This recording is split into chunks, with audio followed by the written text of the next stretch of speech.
So, as you can tell, we're not in our normal place right now. So if you hear barking and if I have to walk away, yay! Right there. That's the fun police. Oh, guys, I know. I'll feed you in a second. Okay. So tonight we're talking about JOACHIM KROLL. Can you guys hear us real fast? Are you able to hear us? Hopefully you can. The dogs are all going to start barking and yelling at me in a second. I think they can. Let's see. Because food. Are you able to hear us? All right. The fun police. Yeah, he can hear. That's the fun police behind us. All right. So tonight we do have to put out a trigger warning as well as an actual major warning here. JOACHIM KROLL is a very, very brutal subject. His victims ranged from the age of 4 to 61. So this presentation is for educational purposes only. How you use this information is your responsibility. Go to the next one. Okay. There we go. Warning, the related content may be disturbing for some individuals, but your discretion is advised. And let's put the trigger warning up. And there is definitely a trigger warning on this because we're going to be dealing with copious amounts of fluid. Yeah, subjects such as rape and molestation and cannibalism. Yeah, lots of cannibalism. So tonight we're talking about JOACHIM KROLL. He was a German serial killer in the 60s. Where are our notes? Well. Did you not bring the notes up? No, I didn't. All right. Well, he was a German serial killer in the 60s. When he was younger, here, I'll just do this. Just do it on your phone because we got a new laptop. Brand new laptop. And anyway. All right. So he was. Here he is. Born April 17th, 1933. His murders spanned from 1955 to 1976. Yeah, he didn't kill a lot of people at once. He waited. He didn't really. He would go about a couple of years without killing. That's at least what he told the police. They actually suspect he killed a lot more than what he was convicted for. Oh, definitely. So, there's no way somebody like him just stops. Yep. Travis, Garrett. Hello. Hi, Travis. How are you? You through comments real quick. You got to move this. I'm sorry. Okay. Just for a second. I don't know where you're going through the comments right now. I can't hear viewer discretion is advised without them shout. Okay. Right, Mikey? Sorry. Okay. Looks like the dude from Princess Bride. Who? Oh, he does. He does look like him. Inconceivable. It's inconceivable. I do not think it means what you think it means. Yes. We're good. Thank you so much for asking, Travis. Thank you for joining us tonight. All right. So he was born April 17, 1933. His method of murder was usually between two different things: strangulation and stabbing. So let's get into this. He was born in a town that used to be in Poland. It used to be, then it got annexed by Germany during the First World War, and then it went back to Poland. No. And then in the Second World War, it went back to Germany. This is one of the things that we originally. Well, who did we hear this from? Dan Cummins. Dan Cummins and Cummins. Sorry, I always say Cummins on a Time Suck podcast, which is actually really good. He's really good. I'd recommend you guys go check him out. Very informational. And he was even saying on there that was one of the hardest things to look up is where he was born because Poland, his town or his province. Town was originally in Poland when he was born. Mm-hmm. And they got annexed by Germany. During the First World War, and then it went back to Poland because they wanted to be back in Poland. Mm-hmm. And then during the Second World War, they went back to being German. Yeah.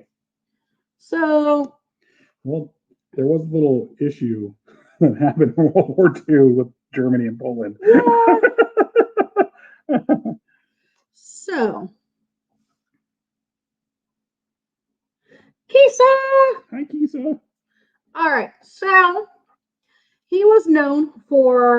stabbing, mutilation, cannibalism, and strangulation.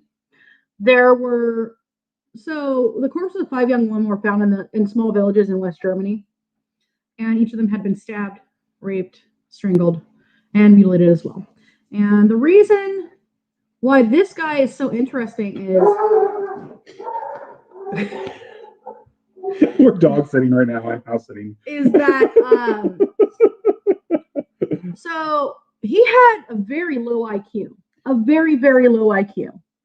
And I will tell you ahead of time, 6 people went down for his murders, and that were not him. 4 of them committed suicide. And 4 of them committed suicide. Over it. Now, there's only one really that I feel really bad for, to be honest. And we'll get into him. Yeah, we'll get into the other 2. Actually, I think it was 3. The other 3 were actually. No, one of them wasn't. One of them I feel bad for, but he had. The way that they phrased it was something about he looked like the kind of person that would go after young children. It was so weird. So let's get into his early life.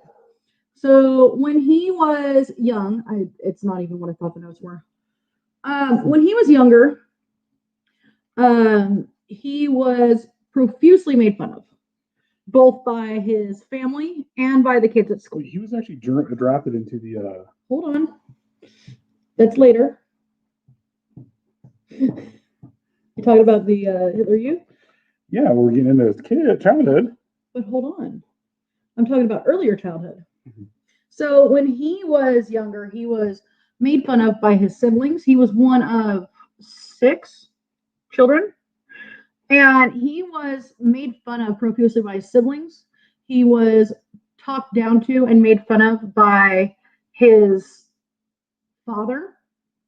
And the only person that he actually had a connection with was his mother. He went to a normal school for a while and he was made fun of. And then he was sent to, what are those schools called?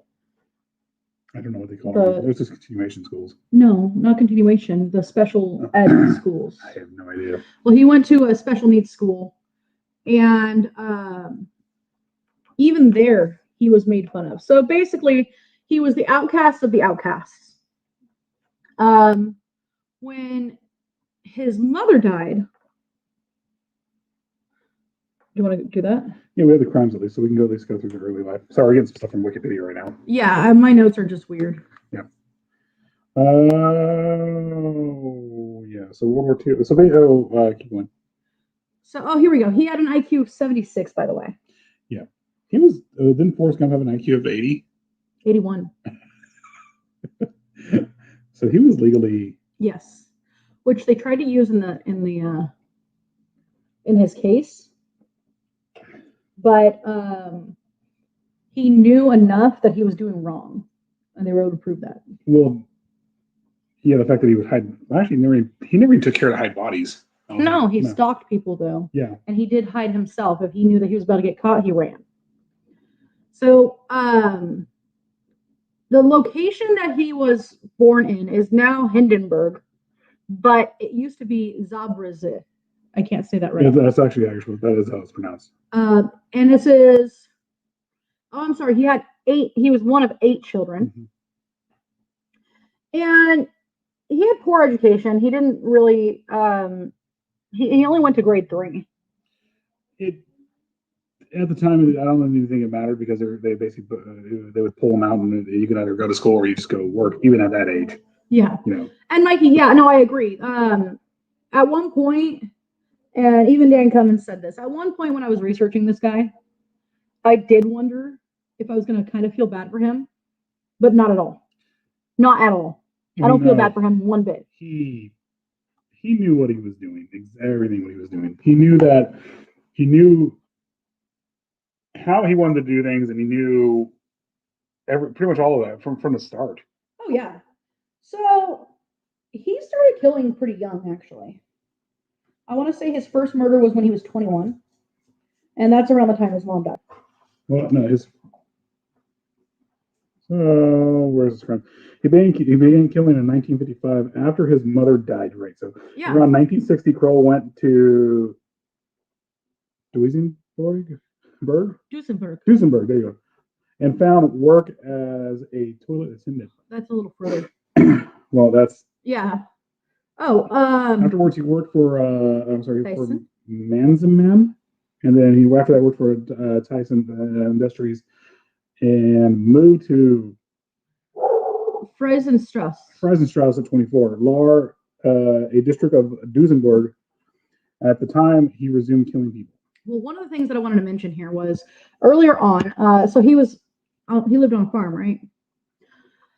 Oh, And when he knew that he was attracted to violence and blood, he was watching somebody slaughter a pig, and the blood turned him on. And he told the police that he got, quote, funny feelings from it, and he had to go relieve himself. I think it wasn't even that. It was that, and then I want to say a family member or someone on the farm actually showed him how to relieve himself with animals. I don't remember that part. But I could be wrong, but it literally what. But what I was going to say was he started banging cows. Oh yeah, he started banging cows and stuff like that, and he continued to do that up until the time that he was caught. Yeah. He would just take off to the fields and whenever he could, because he ended at the end he was living in a major city. He wasn't living on the farms anymore in the 60s and 70s. But whenever he felt the urge, he'd go right back out there. Hey, Cosmo. Hey, Cosmo. Sorry, we're not bringing up a lot of comments right now. Brand new computer. Mm-hmm. Do it right here. Here we go. There you go. Hey, Cosmo. And Mikey says that's really messed up how he got made fun of. But I'm sorry that it's still no excuse to do what that guy did. Yeah, It's not. It's not an excuse at all. There's no excuse for anything that this man did. It's the logic of a lot of serial killers of it's not my fault that I'm this way. It's like no, or it's not your fault that you got raped or killed. It's like no, it's your fault because you could have not done this. You could have seeked help. So when so I'm going to start going through the victims. We're just going to jump right into this. Okay. So February 8th, 1955, Irmgard Strel, 19 years old. This is the one that he really realized that this is what he liked. Yeah. Okay. So, thank you so much, Cosmo. Thank you. Thank you. So he killed, oh goodness, here it is. Irmgard Strel. She was 19. He raped her and stabbed her to death. This was the one time that he would do it in that order. Yeah. So keep in mind, he was 5'4", 160 pounds, big ears, big old Adam's apple, beady eyes. He's literally a caricature of what you think of when you think of serial killers. Yeah. Well, it wasn't until with this he didn't just once he was done with her after he killed her and so that he disemboweled her, he also defecated on her and all this other stuff. Yeah, and then he also, we'll just say, relieved himself, and they said copious amounts of bodily fluid to the point where they thought it was multiple people. He had so many he come so much that they thought it was a good 5 different guys. Yeah. Who did it. And that was also one of the reasons why they weren't able to catch him too, because they kept thinking these are gangs of guys going out here, picking a girl at random and then doing stuff to them. So we're talking about JOACHIM KROLL. So on June 16th, 1959, Clara Frida, what? That's the one. The next one is actually Erica. I don't have that listed. Oh. So go next. Erica. Yeah, Erica Schuletter. She was raped she was 12 years old and raped and strangled by him, which is now part of the I don't know what that is. Yeah, I'm not sure what that is, but yeah, that was his next victim. So roughly, actually, okay, go ahead.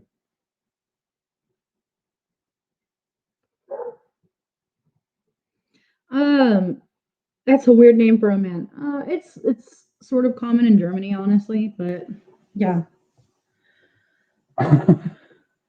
We might have a troll. I don't know. Anyway. Oh! So then we're going to talk about in when was that one? That one was in That 56? was in 56. 1959, June 16th was the next one, which was Clara Frida. Clara Frida Tesmer. She was 24. She was murdered in the meadows of the Rhine near Rheinhausen. And then this one's sad. Well, this is Heinrich Ott, who was a mechanic who actually, I believe, found her, actually went down for this crime. They also took him down because supposedly he had wasn't priors? Yes. He actually was a child molester, but he never killed his victims. He just. I think it was just one, not just one, but I think it was one situation, but it wasn't like this. Yeah. So he went down. They didn't have enough evidence, but they still took him in. They still held him, and he went down for the murders, and he hung himself in prison. Yeah. Well, it was he needed to go to prison too. So. He did, but still. So, and this guy, I swear, he did not know that people were going down for his murders. This is one of those guys that never went back to the scene of the crime, never was keeping track of the cases. Once he did it, and it was done. He did not care further than that. I was going to say he was one of those types that you just need to get it out, but that's all serial killers. Yeah. So now we're going to go to July 26th of 1959. And this was Manuela Nod. She was 16. She was raped and strangled in the city park of Essen. This is when he discovered that he liked the taste of humans. Well, he decided, was it her? He wanted to try it. No, was it her? It was her butt and her thighs. Yeah. So next we're going to go to 1962, Barbara Bruder. This is a really sad one. She was abducted from Burscheid, and her body was never found. She was 12 years old. So now we're going to go to. There's two more victims right here. This must be updated because of all the maybe them finding more of them. Maybe. And this was a little bit older. Maybe. So actually, in April 23rd, Petra. Yeah, Petra. Do you have Monica Tefel? Monica, yeah. Oh. So She's out of April 23rd, 1962, Petra Gies. She was 13. She was raped and strangled in Dinslaken Bruckhausen. Dinslaken Bruckhausen, sorry. And again, somebody else goes down for this murder. And this is Vinzenz Kroon. And he was arrested and convicted for this. June 4th of 1962, Monica Tefel. She was 12. She was killed in Balsam. And this is another one that he decided to slice bits of flesh off. And Walter Quicker was arrested for this crime, but he was never convicted. They did not have enough evidence, right? This is the guy that they said, oh, well, he just looked like he touched kids. Well, he was also, I think he was wasn't it like about 15 months so they did hold him? No, this is the one, no. Or was it this is the one that they it was 3 weeks, I think. Oh. And they kept telling him, oh, you did this. And he's like, no, I really didn't do this. So the way this, and they're like, oh, you look like a kind of guy that would do this. The way this German town actually acted was they were acting like villagers with pitchforks and torches. Every single time during this murder, I guess is 20 years that he was doing this, every single time they thought they got someone, they acted like they're going after Frankenstein's monster. Well, it was the he was convicted by, what is it called? The Court of Public Opinions. So basically, they'd let them go because they said, oh, we don't have enough evidence, but we know you did this. And so they'd let them go, and they'd go back into public, and then they would get ostracized. They'd get chased out of town. They'd get beaten. Even in some of these cases, there were kids that were running behind them, like throwing rocks at them and everything. Oops. So, what happened if you lock up a serial killer with serial killer? What would they do? Example, Bundy locked up with Ramirez.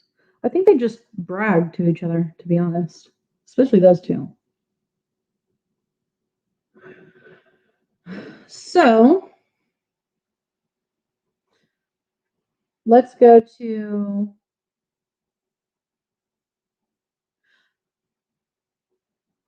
Okay, this is the only time he murdered a man. So, August 22nd, 1965, Herman Schmitz and Marion Veen were going up to Lover's Lane in Duisburg, Grobenham. Or Grobenbaum, sorry. Grobenbaum. And this is an area where Joachim has been before. He kind of knew the area. And he goes up there with a plan. Now, mind you, his IQ is 74. So his plans aren't very well thought out, but they're thought out in his head. Yeah. So he had this plan. He saw this girl that he took a liking to. And he was like, oh man, she's with her boyfriend. So what I'm going to do is I'm going to pop a tire, and then he's going to have to walk off and leave her there by herself. And when he does this, I'm going to jump. I'm going to take my chance to attack her. So he did this. He popped the tire. But what he didn't expect was the boyfriend was all, okay, screw this. And he drove off. Well, he didn't know the area. The boyfriend didn't. And he turned down a dead end.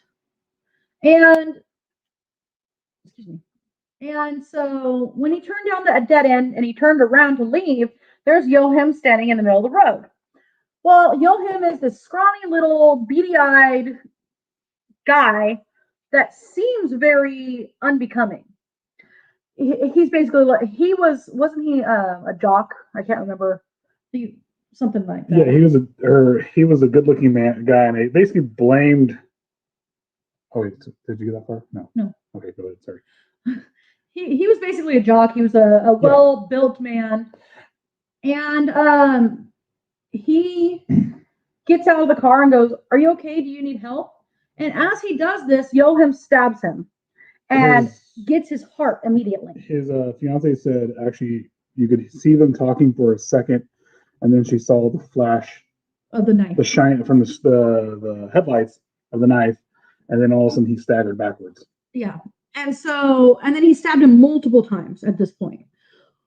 Well, she didn't know what to do, but she did something really smart. She took her hairpin out, jammed the horn, and drove straight at him. And he scampered off like a little rat he is. Mm-hmm. And she got out of the car and held her boyfriend as he died. Yep. Oh, I think this, what was it? It was something that wasn't his last thing she saw was basically the death rattle out of his mouth. Yeah. The breath just leaving him. Yeah. So. Absolutely. And so that was pretty brutal. Very brutal. So then we're going to get into Ursula Rolling. Now this one's another really sad one. And this is the one where the boyfriend should not, this is really sad. Okay. Mm-hmm. So Ursula, she was, I believe, 20. And she had met up with, no, she was 17 or 18, maybe. Anyway, no, 19. That's the 19-year-old. Yes. Sorry. She's the 19-year-old. And she had met her boyfriend, Adolf Schnickel. I don't mean to laugh at that name. I'm sorry. Adolf Schnickel. She met her boyfriend at an ice cream parlor, and they were talking about getting married. They were planning on getting married. And so she lived about 5 minutes through the park away from the ice cream shop, and she said, oh, you know what? I'll just walk home through the park. No big deal. Now, the way that Kroll likes to hit on women, I don't know if you guys have ever seen that episode of American Dad where Stan and Francine break up, and he goes to the bar to try to hit on girls, and he literally just starts screaming, "Sex! I want to have sex with you!" Well, Joachim Kroll, his thing was because how he learned was with farm animals. You just go up and do it. That's what was said. So his way of flirting with the girl was walking up to him and trying to kiss, not just trying to kiss, forcefully trying to kiss, yeah, grabbing them, and that was that. And that's the only way he knew how to do it. Push him away, he'd get pissed because it was rejection, and he didn't know how to handle rejection. So he does this to Ursula, in the park, and she pushes him off. Well, he tackles her, and she fights him. She fought him really well, but he still won. Yeah. Oh, hairball. Oh, hairball. So she goes missing. She doesn't make it home that night. The parents call Adolf, and Adolf says no, she left, and she said she wanted to go walking through the park, and I thought she'd be home by now too. Well, the parents called the police. So the police accuse Adolf of being her murderer because they find her body not too long, like that next day, and they arrest him. And they held him for, I think it was 3 weeks. And the entire time, he never changed his story. It was, why would I kill her? We were getting married. He didn't change the story. He didn't deviate from the story in any way, shape, or form, is what they were saying. Yeah. So he was spot on with the story every single time, which when someone's lying, you have to be a pathological liar, really, to kind of do that. Yeah. But if you're someone who's making something up, you're going to change things here and there. But he knew exactly. He was like, no, this is not me. And they held him for 15 months? No, this was 3 weeks. No, there was one that was 15 months. Yeah, but we're not there yet. Oh. So so mind you, she was murdered and then raped. So this is an important thing in here. This is very important because the police were not even taking into account the actual evidence. They were just so gung-ho to get somebody to go down for it and close the case that they didn't even care that they had the wrong person. Well, this is also... They're making sounds too. Yeah, I gotta go do that in a second. Okay. But hey, Calvin! Oh, you're here, Calvin. Calvin, what's up? Oh, he's still in prison. I sent the message to him, but he can watch. So, basically, the police kept going. Oh, well, here's what you did. What you did was you tried to get sex out of her, and she wanted to wait till you guys were married, but you weren't having that. So you raped her and killed her. And he was like, we were already having sex. She would stay the night at my house regularly. Well, wasn't it just that? It was his friends and everything. And they said there was no way that he could have done this. There was nothing they could have, he would ever done this because they were literally about to get married. Two, even the friends told the cops too. They were like, no, they've been having sex. It's not about that in any way, shape, or form. Yeah. And they're like, they were telling him, you're going after the wrong guy here, and you're letting the murderer get away. Mm-hmm. So they let him go because they said, well, we know you did it, but we don't have enough evidence to charge you. So he was let go. And from that point forward, he was tormented. Mind you, within a month of this, Joachim Kroll was already killing again. But 4 months after, a month after, he had to move because he was being tormented by people who swore that he killed Ursula. Mm-hmm. And he moved out of the province or whatever it is called. And he decided to kill himself 4 months later. He couldn't handle not being with Ursula anymore. He couldn't handle being blamed for her death. The constant blame for the death, all that stuff. That was the big part because it was everyone coming up to him, everyone walking down the street in this village. It was a village, basically, or a small town, basically. Yeah. But it was every single person coming after him. And yeah. All right, so we're going to go to commercial real fast. I'm going to go check on a cat.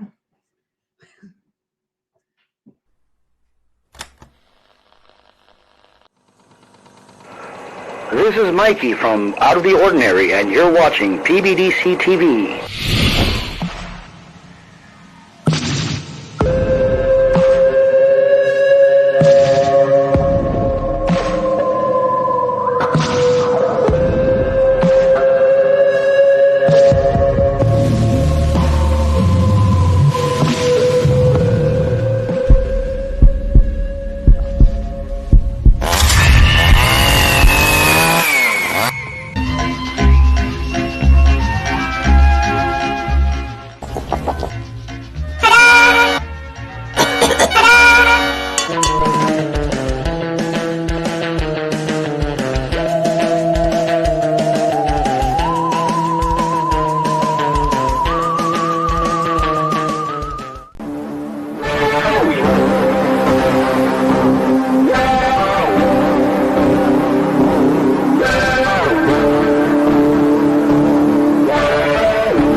hi.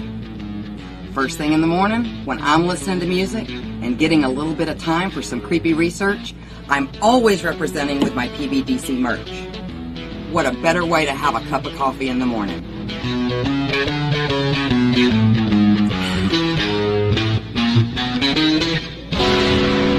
Don't forget to check out our other cool merch at rootsbleedred.com. That's rootsbleedred.com. This is Professor Edgar Fluffosaurus from Spooky Tales with Steve the Cat, and when I'm not hosting Monster Chat or knocking down small Japanese cities, I'm watching PBDC TV. Now back to the show. Hey. All right. All right, so where were we at? Next. So we just need to talk about Ursula. And, okay, and Adolf. Next victim was December 22nd, 1966. Iona Harke, or Hark. Iona, there you go. Iona Hark, age 5, and she was raped and drowned in a ditch. This one. I didn't know I thought he just wanted to kill her. No. So this was the kid where he wanted to fill. He wanted to know what it was like to drown. He basically got an idea, and it was like, I just want to know what it's like to drown a person. So he abducted this little girl, took her to a town over, wasn't it? Yeah, it was. He never, until the end, he never killed in his own backyard. Mm-hmm. Yeah, so very end, he never actually killed anybody in his own backyard. He always went over to another town, another place, and did things.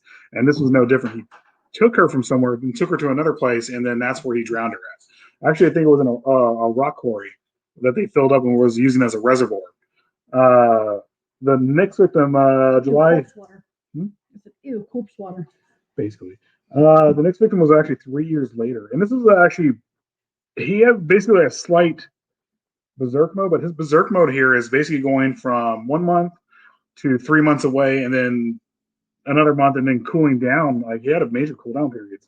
And then so his next victim was on July 12th, 1969, Maria Hettinger. Oh. 61, raped and strangled. Okay, this one I have a comment about. So for her, this was his berserk mode. He literally went out and said, the first person I spot, I'm killing. Not exactly a berserk mode. This was his version of a berserk mode. So, like, this is the time that he went, you know what? Okay. What? Well, oh. The first person I see, I'm going to attack and kill. And Maria Hedgen was Hedgen. Was the unfortunate woman who happened to walk by, and this was at a park. He just went out to a park. Yeah. And they just found her. I think he pulled her into like the nearby wooded area, but not very far into the wooded area, and they just found her there. His next victim was Yuta Ron. Is that Jutta? Yuta? Yuta, there you go. Yuta Ron, May 20th, 1970. Strangled while walking home from a train station. Peter Shea? Peter Shea was arrested And eventually released. So another guy was another person named Peter Shea was arrested and eventually released. He confessed. He was one of the people who had confessed to the crime, though, too, to the crime in 1976 after being hounded by his neighbors. And again, he didn't do this. Yeah. Now, I believe he's one of the people who. Okay. I believe that he is actually one of the people who had been known to touch children before. Yeah. So you don't feel too bad for him. Mm-hmm. Really. Well, it's East Germany at the time, so. Yes. Now, this one's another sad one. Wait, was this? So this wasn't under. No. It was actually. It wasn't East Germany then. It actually. No, this is the 70s. Yeah, but it also. I don't think this is where. I don't think Stalin had, or not Stalin. I don't think the USSR had control over this area. I think this was they're free, so it technically would have been considered West Germany. Yeah. But. So, next was a 10-year-old who was raped and strangled. Named Karen Topfer. Yeah, there's that much on hers. There's not a lot. I mean, we can go down further. We honestly, this is going to be a two-part. This is kind of like getting you to understand who the victims were. I think we're almost through. Let's Um. we'll see how far we go. So this is the one that gets him caught.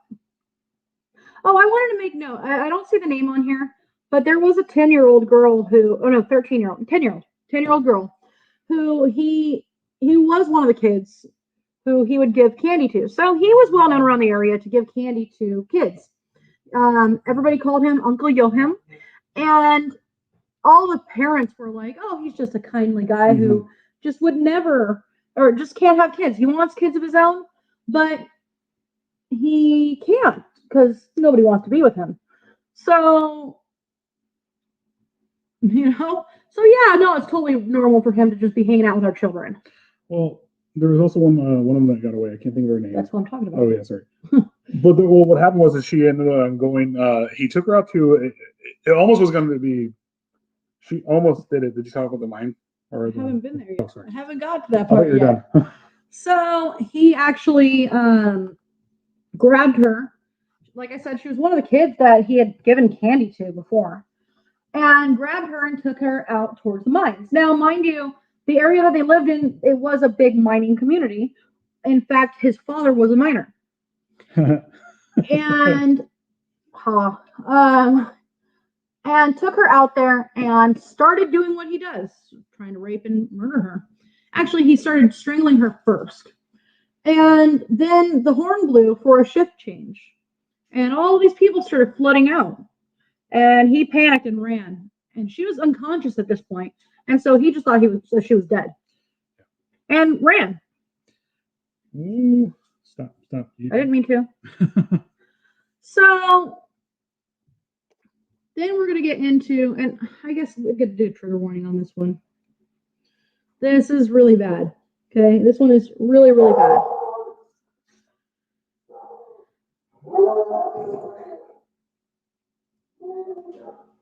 Dogs. Okay. I'm laughing at the dogs. Oh. I'm sorry that you're ignoring them. I thought you were doing the trigger warning. I couldn't. I was trying to get you to move your phone. I don't need to move my phone. There we go.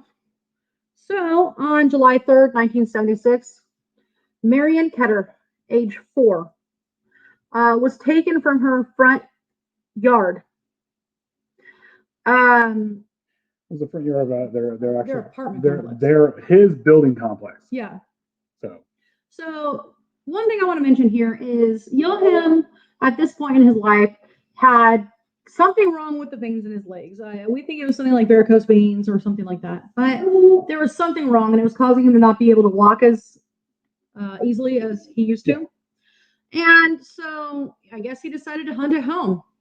Not much of hunting when it's a 4-year-old. It wasn't exactly hunting. He just did it. He just grabbed her. It wasn't. Yeah, he didn't. There was nothing behind it. He literally basically went out and saw the girl, and it was like, "Oh, she's in my front yard. Here you go. I'm done. I'm doing this." So he grabbed her, and he killed her. And he cut her. He butchered her like an animal. Sexually assaulted her and all this other stuff while she was dead. And yeah, cut her up like an animal. Even had it laid out for multiple days in his fridge. Well, he was meal prepping, is what he was doing. Yeah, but he butchered her, then took her into her entrails and everything like that, and tried to flush it, and bits of flesh, try to flush it down a communal toilet in their building complex. And then looks at a guy walking in and goes, I dumped my guts in there. You don't want to go in there. No, he said, don't go in there. It's clogged. No, he said guts. I dumped guts in there. No, well, he goes, it's clogged. Oh, what is it clogged with? Oh, that's right. Guts.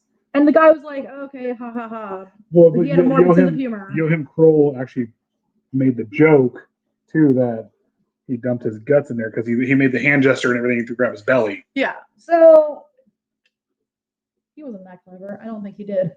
And I think he actually was. Just because someone has a low IQ doesn't mean they're not clever. Or they don't have a clever person. Or they don't have funny stuff to say.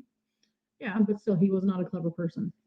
But that being said, the guy was like, yeah, sure, whatever. And he walked in there anyway and realized he wasn't joking.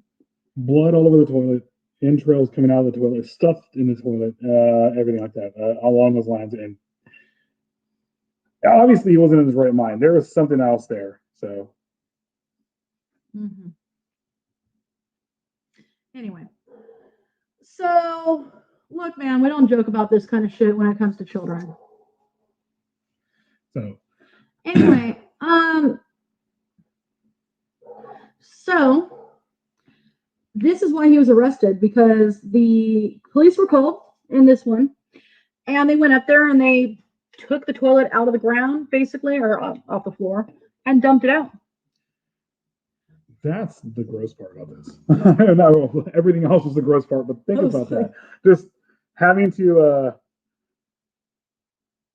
Oh, okay. yeah, you're fine, man. You're fine. You're fine. He didn't know that, or he sorry, I don't know what I was saying. When they literally had to pick up the commode off the ground and everything, all that just nastiness, and then they had to dump it onto a container is what they had to do to get all the intestines and everything out of the commode. It's okay, man. I understand.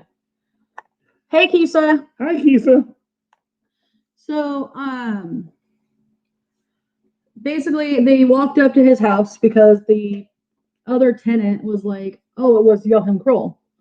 They walked up, and he didn't even try to make excuses. He was like, yeah, come on in. Nadine. Hey, Nadine. Yeah, he was like, yeah, come on in. And they started searching around. They found blood. They found other viscera. They found the meal prep. It's basically steaks. I think what he basically lived in was almost a studio. They basically had a small kitchen, Mm-hmm. but it was kind of set up weird because the first thing, well, it was the blood and like that, but the main thing that really got the police, they figured out, and they knew it was him, was he was making a stew, and there was an actual, it was like out of a horror scene. The actual hand was bubbling around in the stew, like you would see in like 80s campy B movies and stuff like that. Oh, this really, there was a point that was brought up in one of the podcasts we listened to. Basically, he was like, if somebody wrote a movie about this guy, you would think that they're just being completely cliche. Too Exactly. cliche. Well, when you see him, I mean, where you from? Plus, I can't see. There you go. Sorry. There's little markers on the side of our stream yard and everything. So. But when you look at this guy, it's almost, yeah, he does look like the serial killer, but at the same time, it's like, there's no way I'm going to blame this guy for being a serial killer, because more than likely he's not a serial killer, even though he looks like a serial killer. Yeah. And like everything that he does is ghoulish. He's a complete ghoul with how he just, every aspect of his life, and it was just the luck of the draw that every single time someone else got blamed for his murder. You see this guy again, look at him. You don't think he would be able to shoot copious amounts of fluid and stuff like that, but he did. So, a 5'0" guy. He would get so aroused from murdering that he'd have to go home, bang his blow-up doll multiple times, and choke it while he was doing it. No, that was another thing too. He kept plenty of toys and especially dolls around, and that was another thing. It wasn't just he had baby dolls and blow-up dolls. Baby dolls and blow-up dolls. All the dolls he would sexually assault too, and to get his. That's what would happen. Like he would do this, then go out and say, okay, well, today the doll's not going to get things out, so I have to go out and find a real person to do this, you know. But it just, you see this guy, you don't think, I don't know, it's even for the when he got caught, was it 73? Mm-hmm. They already had all the, what are those films? Stunt films? Films. They didn't have all over the place, right? No, like the Italian horror movies and stuff like that. I'm sorry, I'm trying to respond to somebody. Oh, sorry. Go ahead. All the Italian horror movies and stuff like that, like George A. Romero and stuff like that. All those campy movies, horror movies coming out. Even then, they're like, no, there's no way. Yeah. He actually resembles Norman Bates. Bates looks better than him. Well, he does, but I'm talking about he actually the character of Norman Bates, about how he was just scrawny and all this stuff. You just don't expect it. So I guess let's get into some of the method. Oh, we only have 10 minutes. Oh, that's fine. I can get into a little bit of method here. So he was very particular about how he killed and when, where, when, you know. So This and the fact that there were a number of other killers operating in the area at the time. It's the heyday of serial killers. It's like right at the peak of everything. Well, it helped him evade capture. Mhm. So Kroll would surprise his victims, strangle them quickly. Afterwards, he would strip the body and have intercourse with it. Often afterwards, being so aroused, he would take care of himself once more. A few times, actually. Over it. Yeah. Yeah. He would mutilate and cut off pieces that would be eaten later. He would, when he got home, he would then still be so aroused that he would have intercourse and choke his blow-up doll. Just spider webs everywhere. Jesus Christ. So on the 3rd of July, 1976, Kroll was arrested for kidnapping and killing a 4-year-old named Marion Kettner. As police went from home to home, a neighbor approached a policeman and told them that the waste pipe in his apartment building had been blocked up. And when he asked the neighbor, Kroll, whether he knew what had been going on, he just replied, "Guts." Upon this report, the police went to Kroll's apartment and found the body of the Kettner girl cut up. Some parts were in the fridge. A small hand was cooking in a pan of boiling water, and the entrails were found stuck in a waste pipe. Kroll was immediately arrested. He admitted to killing Marion and gave details of 14 other murders and 1 attempted murder over the last 2 decades. Kroll said that he often sliced portions of flesh from his victims and cooked and ate them, claiming that he did this to save money on his grocery bills. Yep. In custody, he believed that he was going to get, this is sort of sad. So, again, no real sympathy for this guy, but he had it in his head that he was going to get some kind of surgery that would fix him.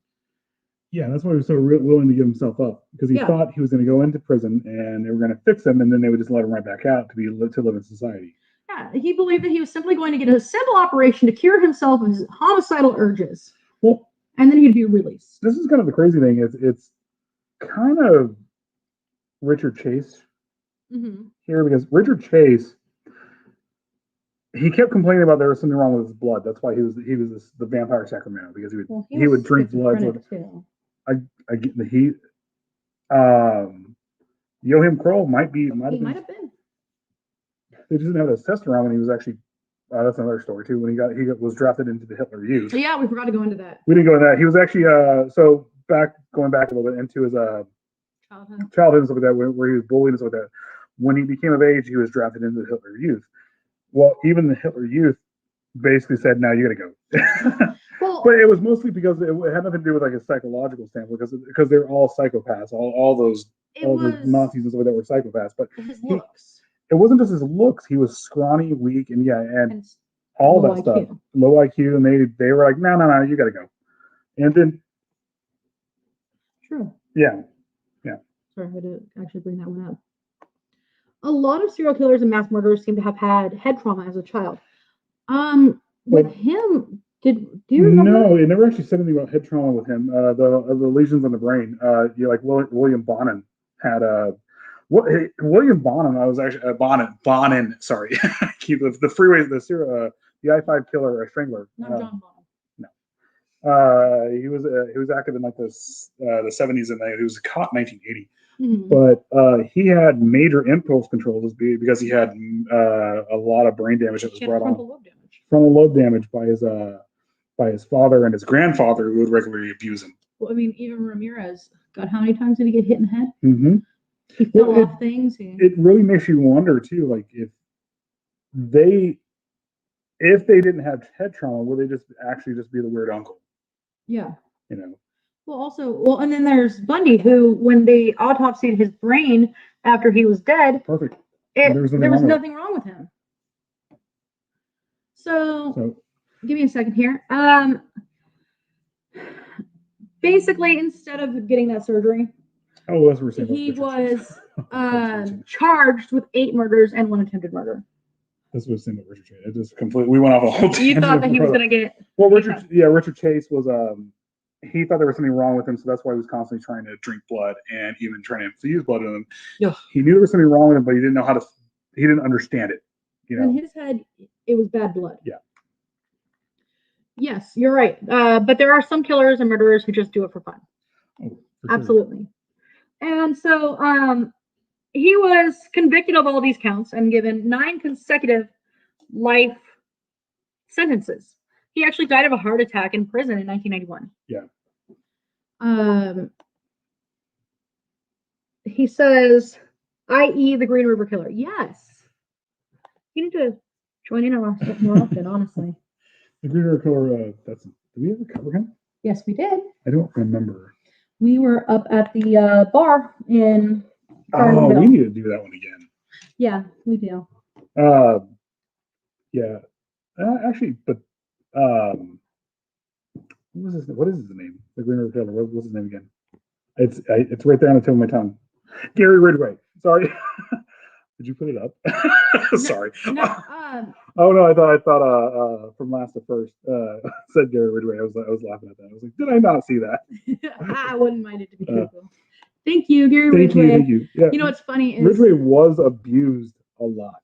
During the Gary Ridgway thing, we actually we have a regular that comes in whose last name is Ridgway, but he had to jump back in after having not been in for a little while, and I couldn't. I'm sorry, Jeff. I couldn't help but laugh because I was like, yeah, sorry. I actually think that's pretty much it. So yeah, I mean, there is a lot more. Honestly, I think I bit off a little bit more than I thought that I could chew in this one because I really, really don't want to. I just don't want to go into some of these things. Yeah. I just don't. But if you guys get the opportunity, go check out Time Suck with Dan Cummins. Yeah, that's where we got. That's where we got a lot of our information. Yep. And he will go into more detail for you. He has a lot more on his show about it. He also has a show with his wife, I think. And yeah, so a couple things I wanted to touch base on. I guess doing house cleaning after the fact, maybe getting us out of that mind frame of that creepy guy.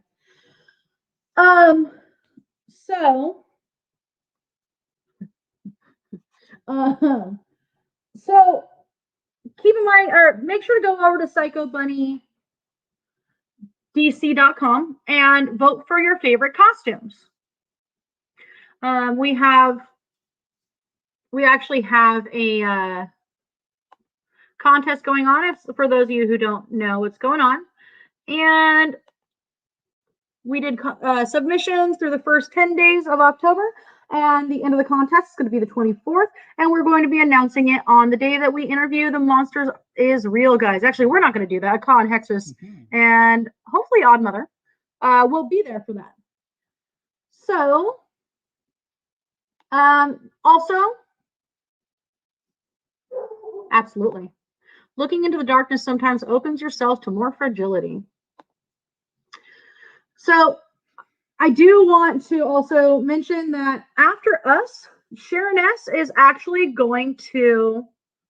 Oh, thank you so much. I really appreciate it. We both appreciate it. Sharon S. is going to be on next at 10:20 Eastern, 7:20 Western time, and she's actually going to be at one of the more haunted places in Texas. The Swan Inn. And so she'll do tarot readings. Diving there? Swan diving. I love you. So basically, she's going to be doing rune pulls, tarot readings. And so feel free to join in for that. She does a wonderful job. I'm trying to think if there's anything else that I can think of. Is there any other announcement that you can think of? Mm-hmm. Okay, so again, as usual, join us throughout the week. And oh yeah, Sharon S. is going to be on Psychomantium 13 today. Yeah, P13. Psychomantium. Jesus. Johnny, knock it off. What? Comment after comment, I can't see any of them. It's just. Oh, he's crowding me as a troll. Here we go. Stop real fast. I was trying to figure out what he was doing. Blocked. Yeah, he's crowding comments. It's probably whatever. There you go. Yeah, so she said she's in the Psychomantium room. Yeah. I didn't know you were in here tonight. Hello. Yay. Sorry, Sharoness. Oh, nice. I'm going to Waverly in a few weeks myself. Not familiar. Look up the Waverly Sanitarium. Okay. Yeah, I'll definitely check that out. And I think Sharon is going to have a little bit of insight on that one as well. So, again, thank you for joining us tonight. Johnny tried to put something up your block, bro. That's pretty blocked. So, yeah. Thank you for joining us tonight. Have a wonderful night, and we will be back on Sunday. Yeah, for Eating Sunday. For Eating Sunday. And I'm not sure what our subject is this week, but it'll be fun. Where's the outro? Up. There we go. Hold on. This one? No. Yeah, This do that one. Okay. All right. Bye. This is Mr. Applewhite speaking. There is nothing wrong with your device. Join me here on Psycho Money DC. A delightfully dreadful consternation of horror content. Drink heads